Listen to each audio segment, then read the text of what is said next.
Good morning, everybody. Good morning.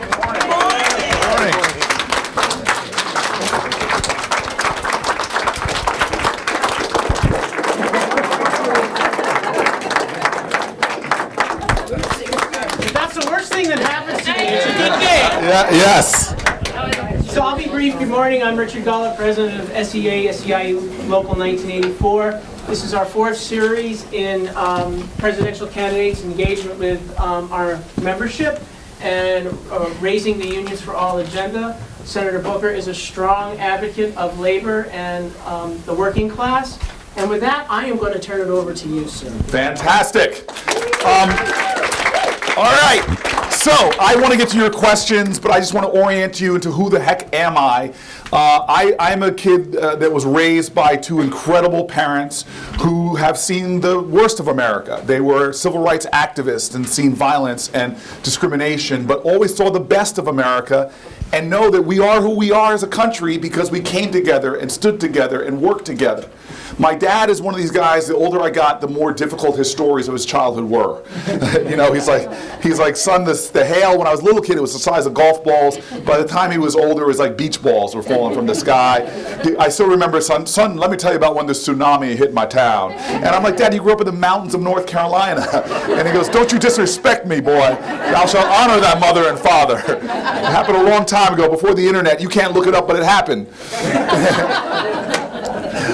My dad was born to a single mom in a segregated world. I know my family history back to slavery. It was just poverty, poverty, poverty. He would tell me, boy, don't tell people I was poor. Tell them the truth. I was just P.O. I couldn't afford the other two. I was a po' boy from North Carolina. But he was born in America. And my father would tell me that he is who he is because of a conspiracy of love.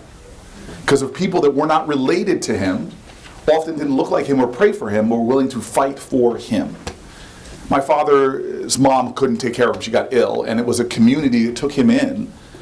And then no college in my family's history, but they told him that you're going to go to college, you're going to go to school. And he couldn't afford it. And it was a church that put a collection plate around to give him enough money to go down the hill to North Carolina, to North Carolina Central University, historically black college in North Carolina. And he landed there right in the early 60s when the sit-in movement started in North Carolina. And this guy who grew up in a very segregated town suddenly sees white people showing up to sit in for his rights. When he got to Washington, D.C., I don't care who you are, if you're Irish, if you're Jewish, there's a time that corporate America didn't want you. He landed there when black people weren't hired by corporations, but it was, again, a coalition of blacks and whites through an organization called the Urban League that stood up and fought for him to be the first black person hired as a salesman by a small company, I don't know if you've ever heard of it, called IBM, in the entire Virginia area. When he got a promotion, because you let people to the table fairly, you do well, and the company does better. Inclusion, diversity is strength. He gets promoted up to Manhattan, looks for places to live and with great public schools, and finds out that white communities in the 60s in northern New Jersey didn't want black families. They were literally doing housing segregation. And what does my father find? A bunch of people that met in the living room, mostly white people, that said, we're going to fight for you. And they did this sting operation where they had white couples follow my parents around. When my parents were told the house was sold, the white couple would come and find out if the house was still for sale. The house I grew up in, we were told it was sold. The white couple found out it was still for sale. On the day of the closing of the house, the white couple didn't show up. My father did, and a volunteer lawyer named Marty Friedman showed up. And when they walked into the real estate agent's office to confront him, he saw he was caught, didn't give up. He stands up and punches my dad's lawyer in the face and sticks a dog on my dad.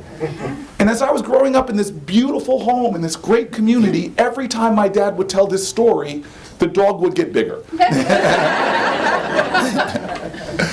I am literally here. We are all here because of people who didn't just say the words of our nation, liberty and justice for all, but were willing to sacrifice and fight for it.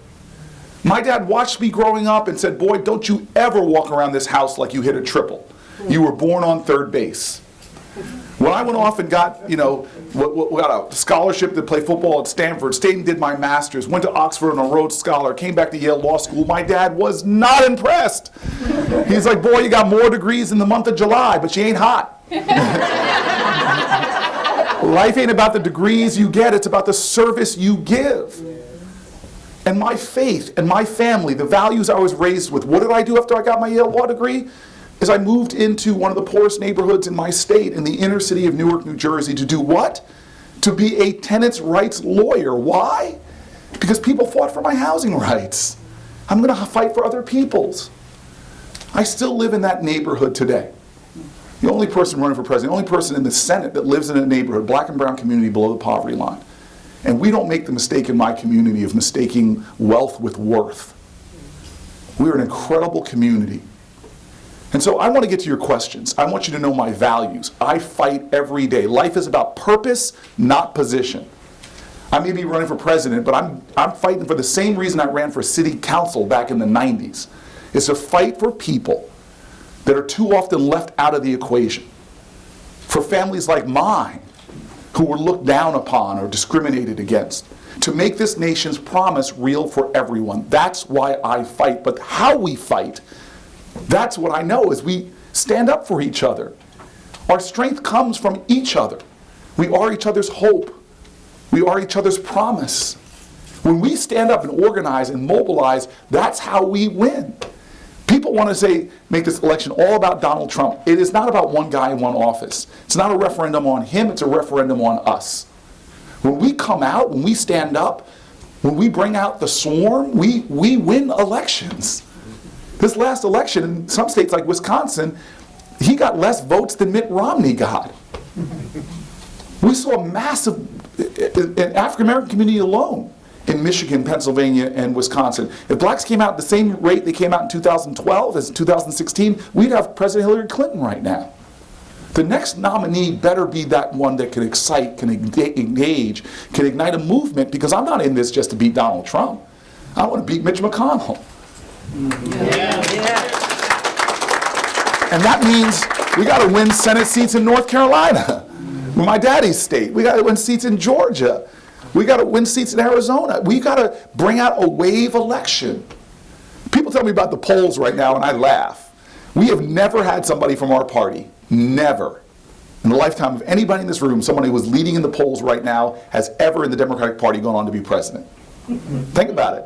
Jimmy Carter was polling at 1%, came here and upset in New Hampshire, and went on to the South and won. Bill Clinton was polling at 4%. Came up here, comeback kid in New Hampshire, went on to the South, became president. I miss Obama, and I miss her husband too. Michelle's husband was polling 21 points behind Hillary Clinton right now. Went on upset in Iowa, went on to be president of the United States, went to the South. We are going to win this election because I'm going to upset in Iowa and New Hampshire. We have more endorsements from local leaders than any other candidate. Here in New Hampshire, we lead in endorsements from state senators, state reps, mayors. We are, thank you. we are a campaign that believes in grassroots organizing. That's how I beat a machine in Newark. This is the team that we think we're going to win up here and then go down south. Nobody has ever won the nomination from our party without consolidating African American voters. From Maryland to Mississippi, they're the majority of the electorate. And so we have the plan to win. We need your support, but I want to end with this. I say that I'm running because of our values. I know Donald Trump is a hateful man, but you don't beat him by being like him. That's true. We need to bring on love. Patriotism is love of country. You can't love your country unless you love your fellow countrymen and women. And love is not sentimentality. Love is service. Love is sacrifice. Love is struggle. We are all here because of that conspiracy of love. This is a time that we have to, as a nation, get back to our core values. Not abandon them, but double down on them. And so I just want to end with my dad again. He died 6 days before I was elected to the United States Senate. He never got his chance to see his son be the fourth popularly elected African American elected to the Senate. If I'm president of the United States, I'm the first descendant of a slave to ever potentially be in that seat in a house, White House, that was built by slaves. He might give you credit by then. He might give me credit, yes. So here's a story he told, and I'm going to end with this. He tells this story, and again, it's got to be apocryphal. My dad's stories often got bad. He said, I was sitting in the classroom in my school, first day of school, teacher came in and looked at the class, we were sitting down just like you, and teacher says, anybody in this classroom thinks you're stupid. I want to teach you all about self-esteem. Stand up right now if you think you're dumb. Nobody moved. She goes, come on now, class. She stood there impatiently looking at all the boys and girls. If you think you're dumb, you think you're stupid, stand up. She stood there looking at them. Nobody moved. Finally, my dad says he pushes his chair back and stands up proudly. And she goes, Mr. Booker Boy, what's wrong with you? You think you're dumb? You think you're stupid? And my father said he scratched his head and said, well, shucks, ma'am, I don't think I'm stupid, but I didn't want you to be the only one standing. My father had a very simple rule for my brother and I, is that in life you got to stand up. People may talk about you, revile you, push you down, but boy, stand up. And when you stand up, never forget where you came from. Stand up for your ancestors and your values and your beliefs. But the most important thing I want from you and your brother is that you stand up for other people. You stand up for those who don't have. You stand up for those that are pushed down. You stand up for those whose rights are denied them, because that's why you're here, is because people stood for you. But the greatest calling of humanity is not to stand alone, is to reach out to your brothers and sisters, to join arms, because that's where your strength comes from when we stand together. We are the United States of America. Our hallmark is e pluribus unum. Our job in this generation is put more indivisible back into this one nation under God, so that we stand together and raise up from this low place, come out of this valley and get to the mountaintop. If I am your president, we will stand up for each other in the name of love and this nation, and we will not fall. We will rise.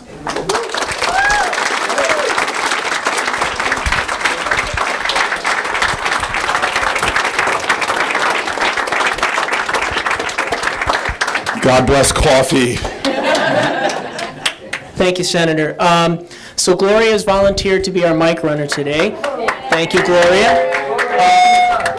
This is when we should all break into a chant. Calling Gloria, Gloria, Gloria. I'm sorry. No. You guys didn't know you would get a musical discussion tonight. I'm going to kick it off with a right-to-work governor for less like we have. How will you, as president, ensure that labor has a seat at the table? So first of all, this is, you say first off, kick it off, he's trying to appeal to me as a football player. What's happening in this state is just shameful. And it's happening in states all around this country where these attacks on our unions, emboldened and empowered by a right-wing extremist Supreme Court that continues to undermine the values and the wins of my parents' generation. They're rolling back workers' rights with the Janus decision, civil rights. They're rolling back voting rights with the gutting of the Civil Rights Act. They're rolling back women's rights and the ability for people to control their own body. We have to stop this, and one of the ways we stop this is by passing legislation to stop it. This is why I'm on the Equality Act for LGBTQ Americans. This is why I'm on the new Voting Rights Act, and we've got to get these things passed. Now, the Janus decision and other decisions that give workers' rights, we have to pass. There's two great pieces of legislation, the PRO Act and another one's the Freedom to Negotiate Act, that we want to get passed through Congress. And where we're going to do that is, again, not by just focusing on the White House, by making sure that we have the kind of president that can win the presidency but create a wave election where we win up and down the ticket. And so one of the things I'm trying to do in my leadership is to waken up this country to understand that this is just like the civil rights movement again, where we need to create a nationwide movement. And that's why you're going to have a lot of people stand here, but don't ask people to just tell you what they're going to do for you. That's what politicians do. If you want to talk to leaders, ask what you've been doing in this fight already. You know, one of the reasons why I've got such tremendous labor support in New Jersey is because when I was mayor, everything I did, you want to build a hotel here? Project labor agreements. You want to build and want to do something in my city? Unions have to be at the center. When airport workers were fighting at my airport for a minimum wage, I was on the picket line. I was marching with them. That's right. And when we are, and one thing you should ask here in New Hampshire, because a lot of these issues are because you have governors like you have right now. So what were the presidential candidates doing in the last midterm elections? Or were you up here helping?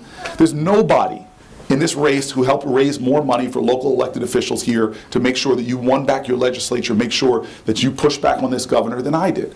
If I'm your president, I'm going to be not just the president of the United States, but the leader of the Democratic Party. And we need to make sure that it's not just about the federal victories. We need to win victories across this country so that union leaders, union labor, jobs with dignity, that we win the big victories that we need to win in the next 4 years, that are not just overturning Supreme Court cases in legislation, but helping to shift to sectorial bargaining, to raising the minimum wage to $15 an hour, saving pension plans that right now are in danger, making sure people can retire with security and dignity. There's a much bigger agenda that one person in one office is not going to solve. We need to make sure that we fight for the larger country by fighting up and down the ballot and making sure the Democratic Party and our values, which are American values, begin to rise again. Thank you. All right, questions? Christy. Good morning, Senator Booker. Good morning. I'm Representative Christy Dolac Bartlett, and I serve in the New Hampshire House. My husband Peter is president. Is president of the SEA Chapter 1, the retirees chapter. So we're concerned with workplace and education issues. As New Hampshire's population is aging, we need to encourage young people to stay, work, and play here. I've been on your website and would ask if you would provide an idea of how a workplace development apprenticeship program might work to encourage students to join trades, but prevent them from incurring crushing debt when they complete their education. Thank you for speaking to my values, and I'm glad to support your candidacy. Thank you very much. So again, past is prologue. This is such an important question for me because of my parents, the way they raised me. Look, there's dignity in work, and what we've done is often stripped it away. And we are now at a point in our nation where, we still have this education system underfunded in this state dramatically, but that's talking all about four-year colleges and universities. When we need to be a nation that starts talking about the 21st century kind of education that we need, which is apprenticeship programs. Germany, Switzerland, I can show you how our competitors are shifting towards apprenticeship programs for their economy because only a third of our kids go to college, and not to begin to look to make sure everyone has pathways to career success is wrong. And so you're going to hear a lot of talk about free college, debt-free college. I have a bill for debt-free college, but I'm also the person that my very first bill in the United States Senate was about apprenticeship programs. Because we need to make sure that we are supporting pathways to career success for the 21st century, which is everything from advanced manufacturing, the medical professions, programming. We need to be preparing our kids for the economy of the future, which is not necessarily a four-year college degree. And so we need to start with, number one, understanding, and this is something that the right wing is doing to attack apprenticeship programs, is to try to take unions out of the equation. And I think that's outrageous. We need to have unions at the center of setting apprenticeship standards and do more to support pathways to those kind of apprenticeship programs that support people for college educations, for career success. And so I see every child as the most valuable natural resource any country has. And we need to make sure we start investing in pathways, not just for their career success, but for our national success. And so much of my agenda for this country, whether it is a $2 trillion infrastructure plan, these are the kind of things that demand we have a workforce ready for those jobs. And that means us becoming to shift our educational programs into our high schools, free community colleges, and apprenticeship programs to prepare people to succeed in the 21st century.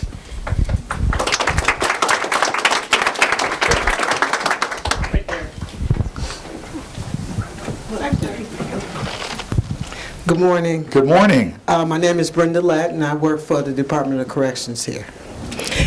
First, I want to thank you for sponsoring Senate Bill 1083, the companion bill for reparations for people of African descent. My question is about term limits.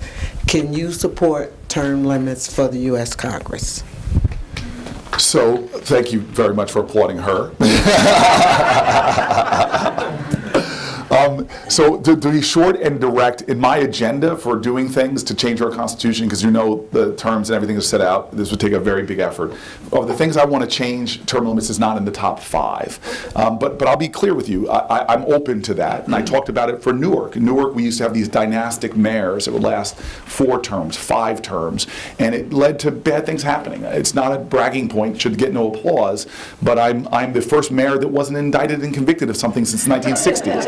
And I think that there are corruptive forces in our politics that things like term limits. But can I just tell you, if I have a chance to change the Constitution and change the way the system of our democracy, I just want to give you the things that I would rank above that. The most urgent cause, the most corrupting force I see in Washington is money in politics. And so the first thing I would do that I want to do, and this is a battle I will go to the mat on, is to change the campaign finance system, change the lobbying system, all the things that puts rich corporations and individuals' priorities ahead of the people. And that's the reason why I always say you can't campaign wrong and then govern right. That's why I've said point blank, this was before I decided to even run for president. I signed the Citizens United Pledge. I do not take lobbyist money, corporate PAC money. I don't take pharmaceutical C-suite dollars. I don't take the leaders of oil companies. I said we're going to run a clean campaign, and we're going to run it fueled principally by small dollar contributions. And if anybody wants to go to CoryBooker.com and drop $1 while you're there, I'm not going to be mad at you. That's number one. We must be a nation that says campaign finance reform. The second, and this is the reason why I think that the first bill that Nancy Pelosi did in the new House was about voting rights. That's the second thing that I would change, which is to make sure we transform voting in this country, to make it easier to vote, to make automatic voter registration, to make Election Day a national holiday. Because you see, the cynical Republicans now believe the only way they can win is to try to suppress people's rights to vote. And I think that that's something we need to expand voter rights in this country, not let them restrict them. Number 3, in terms of democratic reforms, is that I do not believe that politicians should choose their electorate. I think the electorate should choose their politicians, and we need to do something about gerrymandering in this country and end that nightmare. That would be the third of my sort of priority lists for systemic changes. And so there are a lot of things we have to start talking about which are changing the way we do things in this country. When you see right now suddenly people, and I'm not criticizing him because I like him, he's a good man, but I don't think some person, just because they have billions of dollars, should sit back and say, you know what, yeah, I think I'll run for election right now and drop $100 million. We should have publicly financed elections just for that reason, because there are people in this room who are as qualified as a billionaire to run for office, but you can't, because you can't drop $100 million on advertising. These are the things that pervert our system. And if I'm president, I don't want to just change laws. I want to do things so that my children's children are operating in a democracy that is far more democratic than we see right now. Yeah. All right? Okay. Yeah, right there. Thank you for coming to New Hampshire. Thank you. My name is Mary Bubness. I live in Loudon. I have a question for you about agriculture, agribusiness, and the price of food. I worked 20 years for the state and retired, a pension, Social Security, and a $10 an hour job. The cost of green beans last year was 99 cents. Now they're $1.99. The cost of hamburger, I can't even tell you, and the cost of chicken's gone up out of sight. Mushrooms were $1.89, now they're $3.89. I went 6 months without hamburger, waiting for a sale. You want to do carbon neutral, big agribusiness, which I agree with, but how's that going to affect the price of food? Thank you. God bless you. I rarely get a question like that, and it's an area that I think a lot about.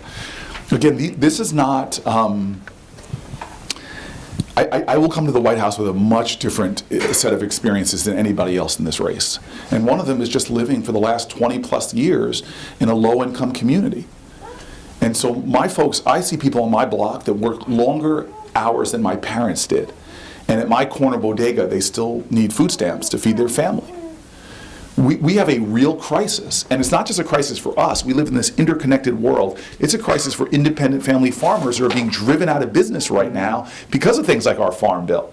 that favors big agribusinesses where you're seeing massive consolidation. When you spend a dollar now on food, the percentage of that actually goes to the people that produces the food has gone down like 50%. I went out and met with farmers, Republican farmers in the Midwest, and they were telling me, Republican farmers, that their world has changed because they're getting squeezed. Monsanto has bought up all of the source product, raising the prices of seed and chemicals that they use. And then they used to have 5 or 6 people that used to buy their businesses, and if there's corporate consolidation there, they only have one person that dictates the price. So the reason why your prices of food is going up is not because of the farmer who's been driven out of business, it's because of big corporate consolidation in the agricultural sector. So again, past is prologue. Ask all the candidates what they've done about this crisis. Well, I put a bill in with the only other farmer in the Senate, a guy named John Tester, and he and I put a bill in to put a moratorium on all corporate consolidation in the ag sector, so that we pause that and begin to start working to fight back on these trends that are jacking up the price of your food and throwing farmers out of business. And it also creates perverse realities. We have serious health crisis in this country. And there's a problem that my kids and your kids can walk into a grocery store or the corner bodega, and a Twinkie product is cheaper than an apple. Absolutely. Because of what our subsidies are going towards. This is a perverse food system that is directly related to our children's health, our healthcare system, performance in school. This is all interrelated. And so I say enough is enough. The cost of goods is going too high because of this monopolization of the oligarchies, and I'm going to stop that. And the ag sector is where it's going to stop. And I'm going to start having policies that start to help the independent family farmers who are often making organic food and healthier food and could do it at lower prices if we create a food system that actually works. The last thing I want to say about this. You said you're a retiree. And I just want to directly say that. There is something about a society. I always say 3 places you want to look to see what a society is really about. See how they treat their children. We are a nation, it's shameful. We lead the planet Earth's industrial nations in infant mortality, maternal mortality. Child care is more expensive in most states than college tuition at state colleges. And we pay those child care workers poverty wages. Look at what we're doing at children. No paid family leave. Universal preschool, every dollar invested in that produces multiples in return for an economy, but we don't. So look at how a nation treats its children. Next group you want to look how a nation treats its elderly. Millions of American retirees live at or below the poverty line because we have a Social Security system that is criminal. It's a regressive tax, Social Security. Think about this for a second. We have people whose Social Security checks are not keeping up with the cost of inflation. And yet, and so people are living on fixed income. They're seeing everything going up, from their prescription drugs to their cost of hamburger. And yet their Social Security checks are frozen. Well, I'm going to make that go from making that a regressive tax to making it far more progressive by lifting the cap on Social Security payments. And we're going to increase the payment so no senior citizen is at or below the poverty line in America. And then the last group I just want to say that you want to look at to see how a society treats people is you look at prisons and who they incarcerate. Turkey incarcerates the media, puts fears behind. There's only one person from the New York Times here I might want to incarcerate. But Russia, they incarcerate their political prisoners. Who do we incarcerate in this country? The poor. There are people in jail right now in America, thousands and thousands all around our country, who are there simply because they can't pay their bail. As Brian Stevenson says, we have a criminal justice system that treats you better if you're rich and guilty than if you're poor and innocent. Who else do we incarcerate? The mentally ill. The biggest mental health institutions in America are prisons and jails, and there's no treatment really being given there. The next group we incarcerate is women. We over-incarcerate women. 1 out of every 3 incarcerated women on the planet Earth is in the United States of America. Overwhelmingly nonviolent crime. And get this, almost 90% are survivors of sexual trauma and sexual assault. Mothers being incarcerated. And being human rights violations for mothers, we still shackle women to beds when they're giving birth. Another group that we over-incarcerate is minorities. Look, I hope you all don't think, and I respect him, love him, Joe Biden, I was not being disrespectful to him. But I'll tell you what, There were more marijuana arrests and convictions in 2017 than all violent crime arrests combined. And who do we incarcerate? Do you think kids at Stanford, who I saw smoking weed like at rates that were pretty incredible? I mean, talk about contact high. Nobody worries at Dartmouth, or nobody's worrying about getting. No, we incarcerate the poor and disproportionately minorities. If you're black and white in America, there's no difference in marijuana usage or sales, but African Americans are about 4 times more likely to be incarcerated for it. Our prisons are shameful institutions that show that we do not love each other because we put people with addiction over incarcerated, women over incarcerated, veterans over incarcerated. That is a testimony to the lack of courageous empathy in our society. And all of these things, I just want to say, I'm going to stand up and change, because after 2+ decades living in my community, seeing my community over incarcerated, seeing seniors work their whole life living in poverty, seeing people go to bodegas and having to make unhealthy food choices, all of this stuff I lived, all of this stuff I will change as your president. How about on this side of the room? Yep. Thank you, Senator Booker. Thank you. I've decided I'm going to support you in the primary, so I'm really convinced today. Thank you so much. And fellas, you'll get a hug too if you want to announce your endorsement. In fact, if you endorse me, I'll do it on the condition that I don't hug you too if you don't want to hug. You don't want to be hugged. That's my husband. That's your husband, all right. So my name is Regina Flynn.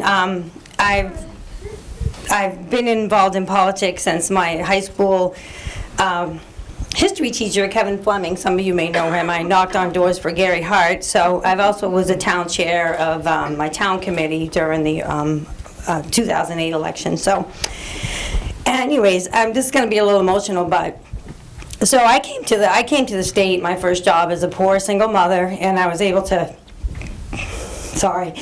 finish my college degree due to some social services that are no longer in place in the state. I came in with privilege, my skin color, and I already had 2 years of college from when I first came out of high school. I'm still the first and only person in my family with a college degree. But that state job was my ticket out of poverty, and I'm very fortunate. I met my husband through my job, but I had Section 8 housing, I had other supports, food stamps, and people will say to me, well, you're the person that used the system the way it's supposed to be, and it was designed for you, but I went into the system with privilege, and I think now that all of those things have slowly been dismantled. This was like 25 years ago. And in New Hampshire in particular, if you're on welfare, you can get like training to be a nurse's aide, which is poverty wages for doing really dignified work. I was able, at that time, they had a thing where you could do a 2-year college, and for me, I already had 2 years, so I got my bachelor's degree. So anyways, I just want to hear more about your plan for education. I would have been happy to be trained as an electrician. I mean, we need those people in this state in particular. But so I just want your thoughts on that, and how can we make the system work for everybody? So first of all, thank you for being so courageous and telling your story. And I hope you tell your story more, because the bigotry in terms of our perceptions, that people think that folks who need public assistance at some point in their lives are taking advantage of the system and what have you. When I can show you the data that shows that these systems lift people out of poverty and actually pay for themselves in many cases, and you're one of these great examples of that. And you're right about the erosion of our social safety net that has happened under Democrats and Republicans. And this kills me, because I live in communities where I see this. And I see how our so-called being penny wise produces so many more failures. Child poverty in America costs this country $1 trillion a year in associated costs relating to kids living in poverty. And how old is you? You said you have a child. How old is? Yeah, he's 26 now. He's 26 years old, so he's gone from your child to your bodyguard. But this is the powerful thing. When kids grow up in families with economic security, it has tremendous changes in their outcomes. And kids that are below the poverty line, the challenges that they face in being successful in life are heaped upon them. Every data will show you that giving parents and families support to get them above the poverty line transforms the outcomes. That is a really smart investment. And here's the trick. We have a system that's designed. You want to talk about welfare? Well, we don't talk about corporate welfare and talk about people not paying their fair share. We have companies from Chevron to Amazon. Many of them pay net negative taxes. I mean, they get more in tax breaks than they're paying in taxes. But nobody wants to talk about that. We have just passed a toxic tax bill that gave the richest people in the world, I say the world, because a third of our stock market is owned by foreign companies. And so when you give corporations tax breaks they use to gin up their stock price through stock buybacks, you're letting our tax dollars go to benefit people that live outside of our country, as opposed to giving low-income families a tax break. What goes with that money? They don't put it in bank accounts, they spend it, and it helps the economy. I'm sorry, we come in a country where people often don't understand basic economics. And so I'm the only person, at least as of the last time I looked, that actually had 170 plans that have been put out by presidential candidates. I'm the only one that has a child poverty plan to end child poverty. And so let me tell you some basic things that I'm going to do as your president through the tax code, which means all we got to do is get 50 votes in the Senate. Then I can do all this through reconciliation because it all deals with the tax code. So let me tell you a few things that I'm going to do if you guys help me win those seats from Arizona to North Carolina. So number one is we're going to change the earned income tax credit and create something called the RISE credit, which will double the earned income tax credit that cuts poverty in a third in this country. That if you're working, you're going to get a whole lot of money back in a refundable tax credit. But I'm going to change work. If your child had special needs, you wouldn't be able to take that state job. But then you would have really been in poverty. So I'm simply saying if you're staying home and taking care of somebody with special needs, a spouse with Alzheimer's, a child with disabilities, you're going to qualify for my tax credit too, because that's hard work. And you're going to get thousands of dollars back from the earned income tax code. But that's not where I'm stopping. Can do that through the tax code. I used to know the New Hampshire numbers a little bit better, but 150 million Americans will get a tax increase. Get a tax break. Number two is rent. In my region, New York, New Jersey, there's a guy who ran for office. His whole slogan was, "The rent is too damn high," and I just like that. My staff would not let me have that my presidential slogan. So that will not be the slogan when I'm running for president. But just so you know, privately between us, I really like that slogan. And so we decided to do something about it. Again, we use our tax code right now as tax expenditures to benefit people with lots of money to create more money. The one example of this, and I'm not against it, I support it, is something called the mortgage interest deduction, which is overwhelmingly used by people making well over 6 figures in salary. So if we're using that as a tax expenditure, we should do the same thing for renters. And so I have a rentals credit that says if you are paying more than a third of your income in rent, and a whole lot of people are doing that, but that is the definition of rental insecurity, you are going to get a refundable tax credit for the amount you're paying over a third of your income between that and the fair market rent. That will get 10 million Americans out of poverty.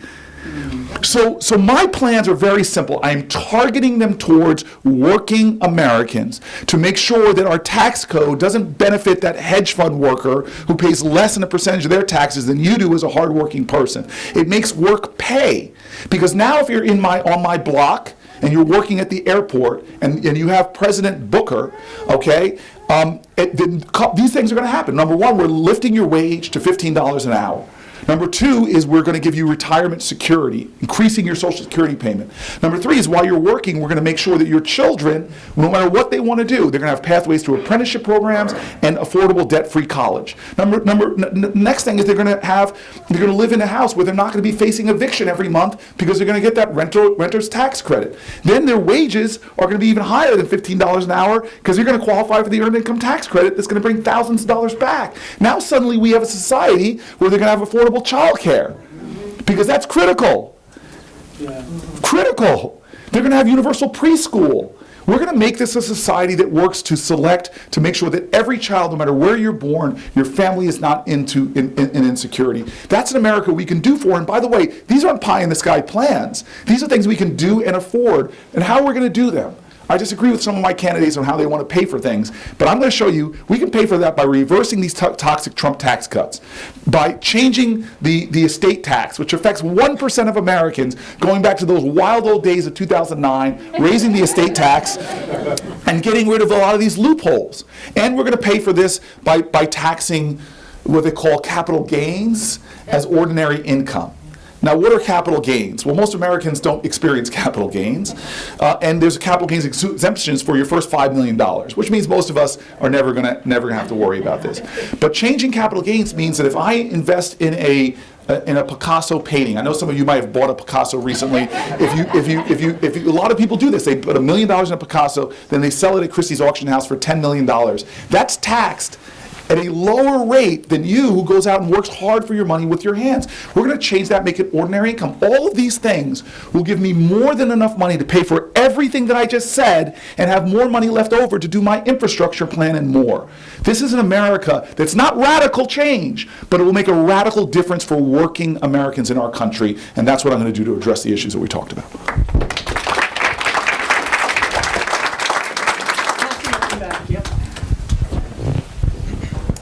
My name is Chelsea. I work for DHHS. The past couple of years have seen a spike in border control checkpoints along Interstate 93, resulting in family separations and disruptions for the state. These are people who have the same hopes and dreams as those who were born in New Hampshire, and they're an important part of our workforce across many sectors.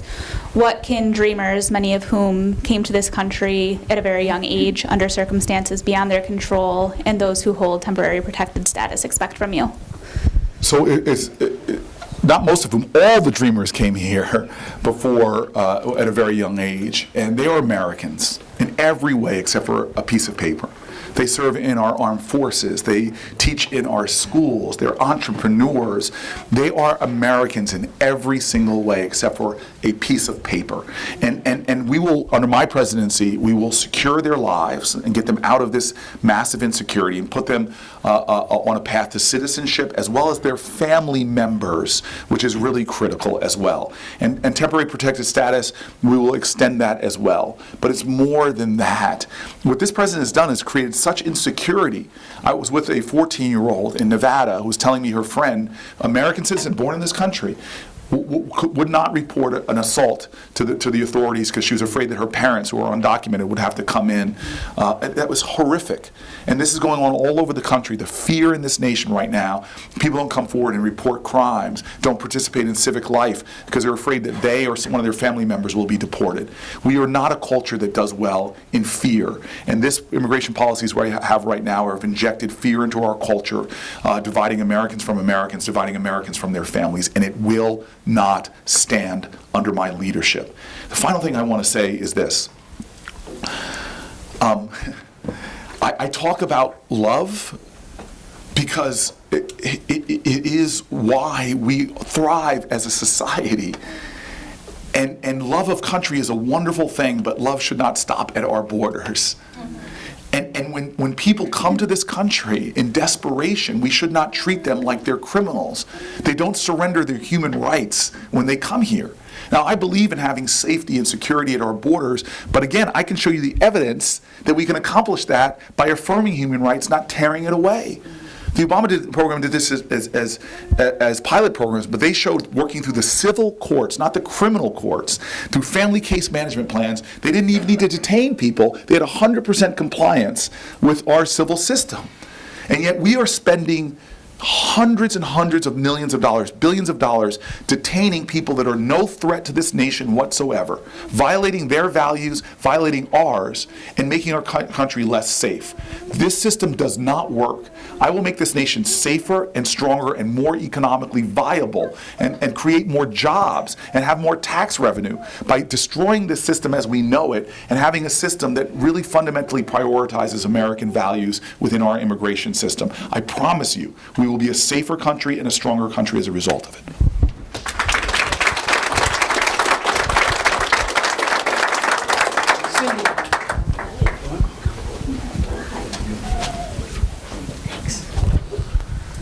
Hi, my name's Cindy Perkins. Thank you so much for being here. Thank you, Cindy, for Appreciate having that. me. Thank you.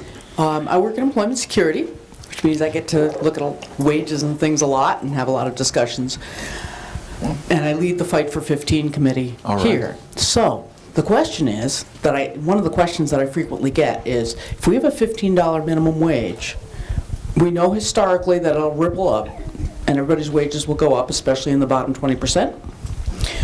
But while it's doing that, how will people afford childcare? And how will they afford home health care if they have to pay those workers a fair wage? Okay, so I want to just double down on what you said. The experience in places that have moved to a $15 minimum wage is that the whole economy does better. In Seattle, the restaurants suddenly fought against it and now love it because more people are going out to eat. If you're being paid $15 an hour, you're going to buy more hamburger, which I say with some trepidation as a vegan. I'm going to get you an Impossible Whopper. They're really good. Understand that, but I think your question was very particular. Hey, Corey, if now home health care workers are being paid $15 an hour, how are we going to afford that? Well, first of all, my plan encompasses that understanding. Number one, Medicaid, Medicare are going to pay now more for home health care workers to make sure that they get $15 an hour. So people who are using Medicaid and Medicare for home health care, and by the way, Medicaid and Medicare prioritize against home health care. We do terrible things in our society that people who want to age at home or take care of especially these children, we incentivize them not to do that. We actually have this crazy thing in our country where we say to you, if you're elderly, in order for you to qualify for Medicaid, you need to go into poverty. I mean, these are just crazy things we do. I mean, I used to have this big afro, but these things have made me pull out my hair. So these are the kind of things that we're going to change to make sure that people can afford. Now, affordable home care, specifically to your issue, I'm already on legislation on this. We have got to make sure that home health care is affordable. And the way we're going to do that, child care is affordable, is we're going to do that as one of the bills that I have, which is having the federal states push federal government push states by offering matching grants for child care, that they pay a share, we pay a share, and make it affordable for everyone. So we have got to make sure that this transition period doesn't put people out of jobs or make things too affordable, but through Medicare, Medicaid, making sure as a right for every American is affordable child care, all of these things we can do if we plan for it. I am confident that $15 a minimum wage will help our overall economy, will create more jobs, but more importantly, it will stop having people live with such insecurity. And let me give you this one example of, again, I live these issues every day, real life. I have seen families who've been evicted from their homes over just $150 in arrears. And the cost of that eviction on society as a whole is terrible. Children do worse in school. They often end up needing now social services to survive. We are seeing people at the margins lose all over this country, that a little bit of help or a bridge to them till they get their state job or able to find employment that pays a living wage, that's all we need. These changes are not big. Just this past week, I'm a guy that has a lot of mentees, young people that I sort of adopted as my family. One of their families was facing eviction over, this was about $400. And so, you know, look, I'm of means. You all pay my salary. We were able to keep them in their homes. And I got one of my friends, don't be my friend because I'll twist your arm to do a service project. He volunteered as a lawyer for my mentee's family. But that little bit of help saved that family from spiraling into crisis. Aren't we a society that has, what's the quality of our mercy? How courageous is our empathy for each other? That we've created a society that so many people, over just a few $100s, are spiraling out of control that ultimately cost us as a society thousands of dollars. These are the reasons why that things like child care, things like home health care workers getting a $15 minimum wage and others will have, these are small changes in our society that will have massive differences as the outcome for all of us. Okay, we get time for about 2 more questions. Hi, I'm Bob Joseph. I live up in the central part of New Hampshire. Where were you born, Bob? Huh? Where were you born? I was born in Philadelphia area. I had this feeling that you and I You're my neighbor. I knew it. Do you still have you gone full on Patriots, or do you still hold to the Eagles? Oh, I'm still an Eagles fan. Yes, yeah. You're gonna get booed here, but I will. You and I will stand together against the horde. Anyway, I moved up here. I am a Flatlander. Yes, I admit to that great sin. All right. The reason I am also a retired from the state of New Hampshire. I'm a member of the Chapter 1 Retirees Organization, as well as a member of the Political Education Committee for the SCA. I have multiple myeloma. Don't get sympathetic, because that takes away the positive aspect. It's stable and maintained on maintenance chemotherapy. My question is dealing with the aspect of safety and public concern for all workers. In other words, all these chemicals that are in the ground, like Monsanto with Roundup, or all these other organizations putting in the ground, exposes every one of us to the risk of having these cancer or other diseases. And we really need to make these corporations, and we're all talking about these corporations, we need to hold them accountable for what they're doing to our health, safety, and welfare. What would you do to encourage that? Bob, will you suffer through a hug? Because that's an amazing question.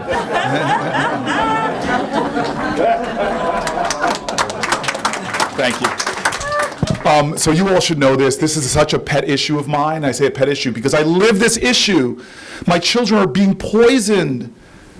We don't talk about this enough.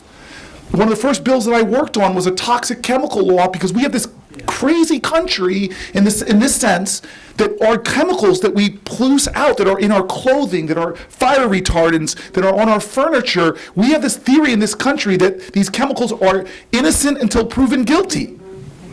We don't even allow the testing of them. You guys may not know this. We are one of the 2 countries in the industrial world that hasn't banned asbestos yet. It is not banned by your government. The reason why the usage is being stopped is because it produces a specific cancer that can be traced to it, and that was ultimately how we started winning the asbestos wars.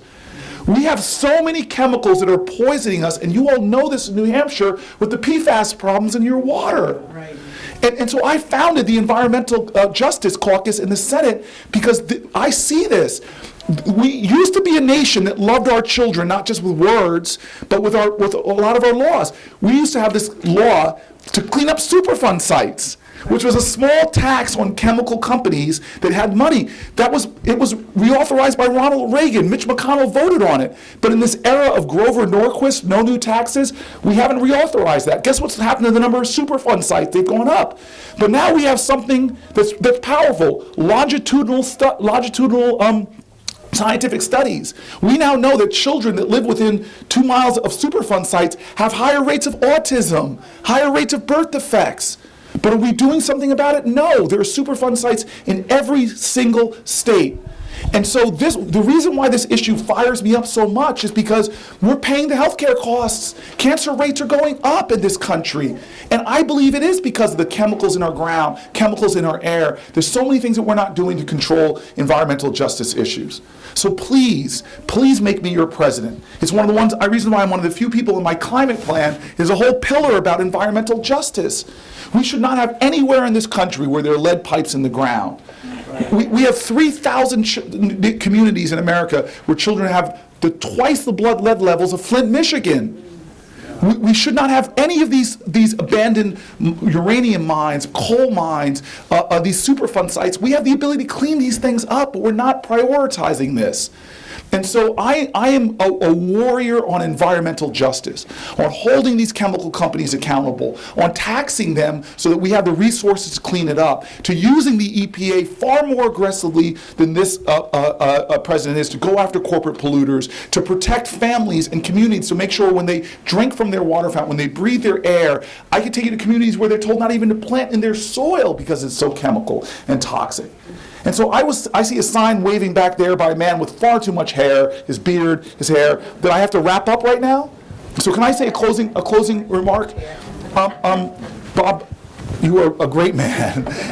I just want to, this is a crowded Democratic field, but I want to ask for your support because this is not just about the policies we've been discussing. This is a moment where we're going to make decisions. We should make them with our head, but also with our heart and our gut.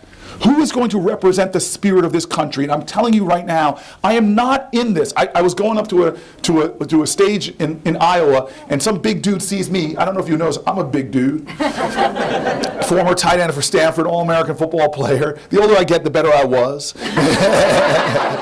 And the guy stops me and he says, dude, I want you to punch Donald Trump in the face. And I look at him and I go, dude, that's a felony. We do not beat him by being like him. We match his darkness with our light. We match his hate with our love. King said it so eloquently that what we have to repent for in this day and age is not the vitriolic words and violent actions of the bad people, it's the appalling silence and inaction of the good people. If we have record voter turnouts, we will win seats up and down the ticket in 2020. I'm running because I know I'm the best person in this field to energize, to excite, to ignite this country so that we have a movement election. And then what gets legislation done is not just the particularistics in legislative design, which are important, but getting big movements to push that legislation. Because we got suffrage legislation, not because a bunch of guys on the Senate floor got together and said, hey fellas, let's give women the right to vote. All right, ready, break. No, we got it because of activism. It wasn't Strom Thurmond that came to the Senate floor one day and said, I've seen the light, let's give those Negro people the right to vote. No, we got it because of activism. If you elect me your president, I'm warning you. Write this down. You think you're the only person that's going to get a warning label on their presidency. If you elect me your president, I'm going to ask more from you than any president has ever asked from you in your lifetime. I'm not going to ask you to pay more for your groceries. I'm not going to ask you to pay more taxes. I've told everybody in this room, we'll get a tax break. No, I'm going to ask you to volunteer more, to serve more. I'm going to ask this union to help me to organize even more. Because we make changes in America, not from Washington, but Americans standing up for Americans. I want to end by telling you the part of that story that I told on the debate stage that I didn't tell here, which is, I went back to find out those Americans that stood up for my family and helped me move into the town that I grew up in. And I found the lawyer that represented my family. And I asked him why. Why would you in the 1960s, when there was a fears of white flights and real estate prices going down, and you were busy just starting your business, why would you help black families move in your neighborhood? And this white man says to me, you know what? I was sitting at home watching TV on March 7th, 1965. And the movie, some of you can finish this for me, they're a little older, the movie was called Judgment at Nuremberg. 3 channels back then, most of America was watching this movie, and they broke away from a movie in the middle of the movie to show a bridge in Alabama called the Edmund Pettus Bridge. And here's a white man on a couch 1,000 miles away watching marchers from Selma get stopped on a bridge in Alabama by Alabama state troopers, who then tear gassed them and charge in with billy clubs and start viciously beating them. And what did this guy on a couch in New Jersey do? He did not allow his inability to do everything to undermine his determination to do something. He stood up from that couch and said, I can't go to Alabama, I can't afford a plane ticket, but I'm going to do what is a powerful American tradition. I'm going to do the best I can with what I have, where I am.